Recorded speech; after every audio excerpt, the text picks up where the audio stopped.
أعوذ بالله من الشيطان الرجيم بسم الله الرحمن الرحيم فاصبر على ما يقولون وسبح بحمد ربك قبل طلوع الشمس وقبل الغروب ومن الليل فسبحه وأدبار السجود واستمع يوم ينادي المناد من مكان قريب يوم يسمعون الصيحة بالحق ذلك يوم الخروج إنا نحن نحيي ونميت وإلينا المصير يوم تشقق الأرض عنهم صراعا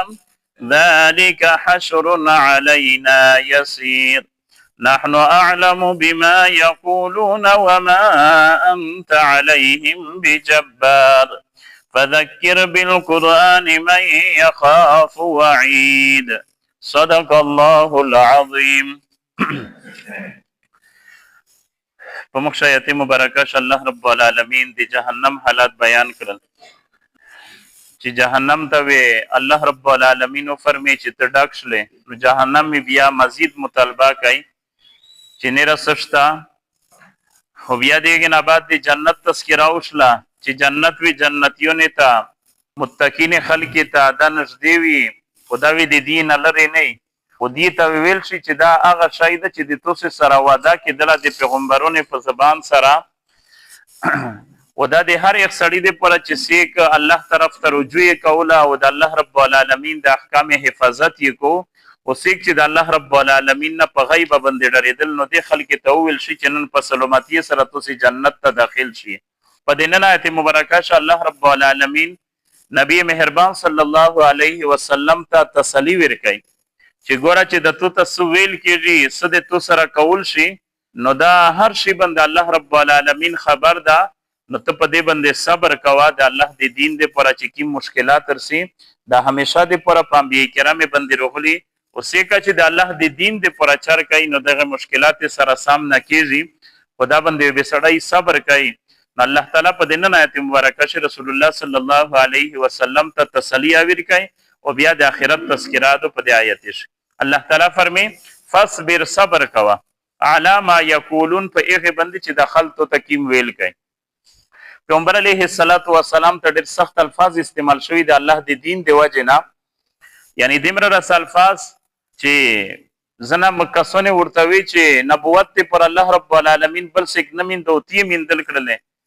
نو چا وی سورتل چا ورتویل چې ته د خپل شکل او صورت ته وکسا د نبوت لایق تا بهر کې رسول الله صلی الله علیه وسلم د خبره برداشت کړي تر دې چې د سخت الفاظ ابو جهل ورته استعمال کړي پیغمبر علیه السلام ته مخ مبارک تیویږي ورته کړي دي او پیغمبر علیه السلام د چار پریش یندو د الله د دین د غچار د پریش یندو نو ځکه الله تعالی ورته فرمایي فاصبر علی ما یقولون صبر کو په باندې چې دی کی ویل کوي وسبح بحمد ربک او تسبیح کوا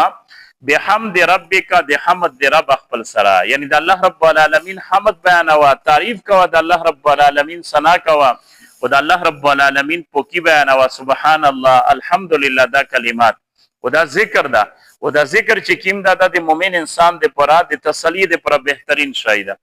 کچیر سیک د الله د دین ته پرچار کوي مشکلات هو یقینا نرسي قسمه الفاظ وي ته استعمالول شي په معاشره شه یعنی دا صرف په ایغ دا ورشنا په نن دا ورشا د سشتا خلک چې د اسلام د پر صحیح چار کوي نو ته د الفاظ استعمالول شي د سخت زبر استعمالول خودغه د پر وسلاس شي د مؤمن انسان د پر د الله تعالی ذکر ده د ذکر په وجه باندې د الله رب العالمین د تسبیح په وجه باندې دې سره د مشکله چارته د پر سوکا کیږي او کچېره داسې چې د الله رب العالمین ذکر نه عبادت نه وي او ته صرف دغه سه چار کوي نو بیا د چارته د پر مشکله یې د پر الله تعالی ته د خبره وسبح بحمد ربک تسبیح بیان او د حمد د رب خپل سره قبل طلوع الشمس مخشد میرسترغه در خطلینا د میرسترګر خطلې نه د نزنه مفسرین فرمایي چې د منځ طرف ته اشاره فرض منځینه چې کیم دي یعنی د منځ د میرسترګر در خطلې نه مخ کیم مینځ ده د سبول مینځ ایک طرف ته اشاره ده وقبل الغروب او مخشه د میرسترګې د ډیباول نه د میرسترګه چې ډی باندې نه مخشه کین مانځنه د مزدګار مینځ او مشپشین مانځ نو دا دریل مانځنه دغه نه ثابت شول و من الليل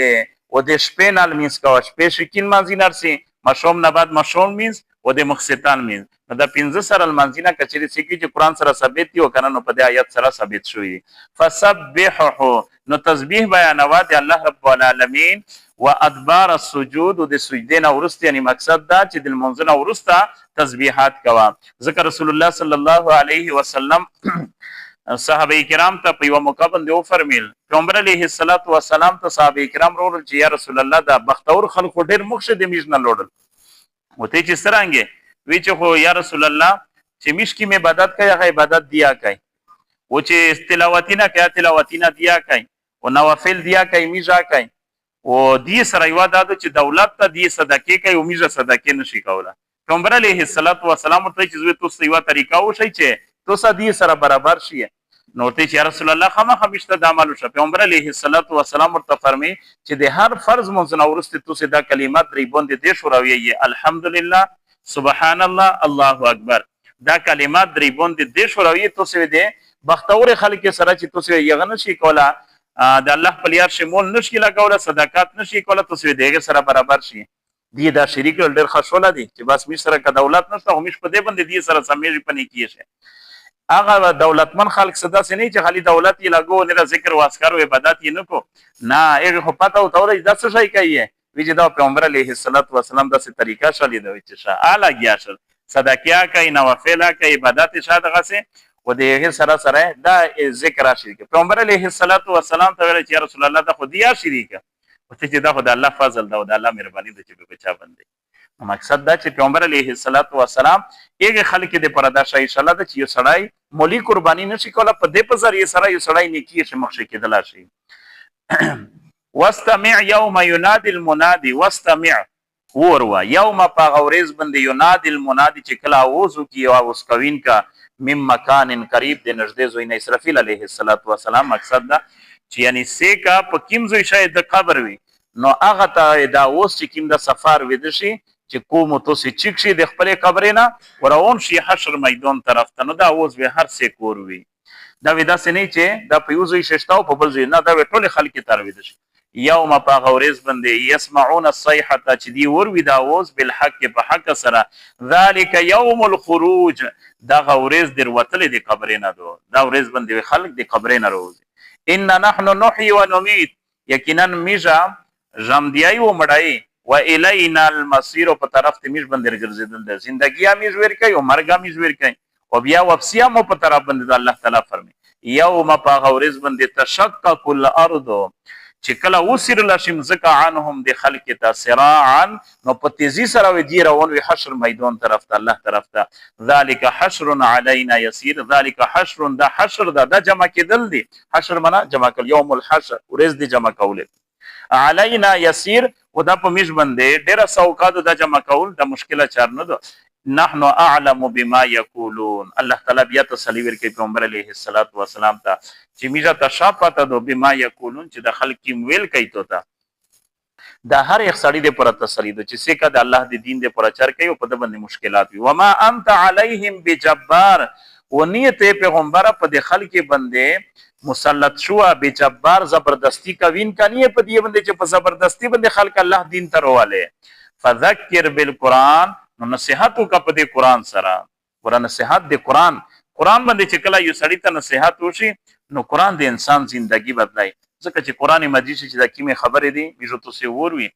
نو داغه په دغه شي چې کیم نرمي په انسان پړو شرسي نو دا په بل خبرې سره چیرته دا د الله رب العالمین کلام ده او د الله رب العالمین په کلام شي چې کیم بهترین اثر ده نو نصيحت ته پورا بهترین شی د قران مجید ده من يخاف وعيد خود اخچا دے پر چسیک تے وعید و دے سزونا ڈرے امین اللهم ربنا آتنا في الدنيا حسنة وفي الآخرة حسنة وقنا عذاب النار اللهم رب اغفر وارحم وانت خير الراحمين ربنا هب لنا من ازواجنا وذرياتنا قرة اعين واجعلنا للمتقين اماما وصلى الله